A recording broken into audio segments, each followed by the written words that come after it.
यह कहानी है एक छोटे से गांव की, जहां एक पुराना और वीरान कब्रिस्तान गांव के किनारे स्थित था। गांव के बुजुर्गों का कहना था कि वहां रात में जाना मना है, क्योंकि वहां एक आत्मा भटकती है। एक औरत जो सफेद साड़ी में लिपटी हुई है और जिसकी आंखें अंगारे जैसी जलती हैं। राहुल, शहर से आए एक नौजवान इंजीनियर, इन बातों को सिर्फ अंधविश्वास मानता था। उसे गांव में सड़क बनाने का काम सौंपा गया था और उसका रहना गांव के ही एक घर में था। एक रात गांव में बिजली चली गई। राहुल को अपने बैग में रखा जरूरी नक्शा लेना था, जो गलती से उसके ऑफिस में छूट गया था। ऑफिस कब्रिस्तान के उस पार था। गांव वालों ने उसे रोका। राहुल बाबू, रात को वहां मत जाओ, अच्छा नहीं होगा। लेकिन राहुल हंसते हुए बोला, आप लोग तो बस डरते हैं, भूत वूत कुछ नहीं होता। राहुल टॉर्च लेकर निकल पड़ा। चांदनी रात थी और सब कुछ शांत था। जैसे जैसे वह कब्रिस्तान के पास पहुंचा, हवा ठंडी होती गई और एक अजीब सी सिहरन उसके शरीर में दौड़ने लगी। उसे लगा कोई पीछे पीछे चल रहा है। उसने पीछे देखा, कोई नहीं।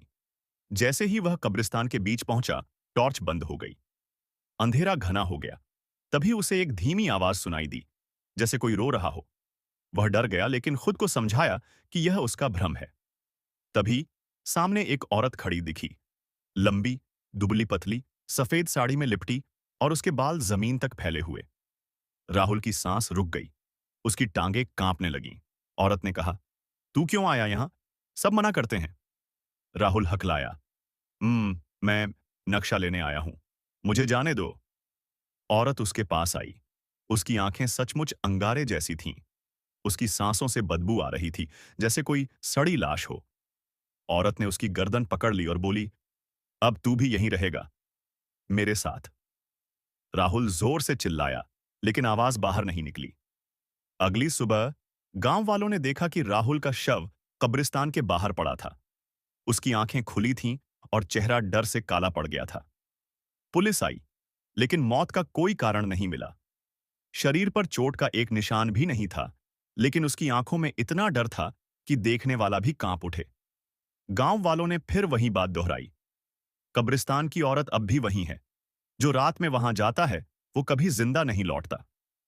कुछ जगहें होती हैं जहां इंसानों का जाना मना होता है। हर कहानी के पीछे कोई ना कोई सच्चाई छुपी होती है। कभी कभी डर सिर्फ मन में नहीं, हकीकत में भी होता।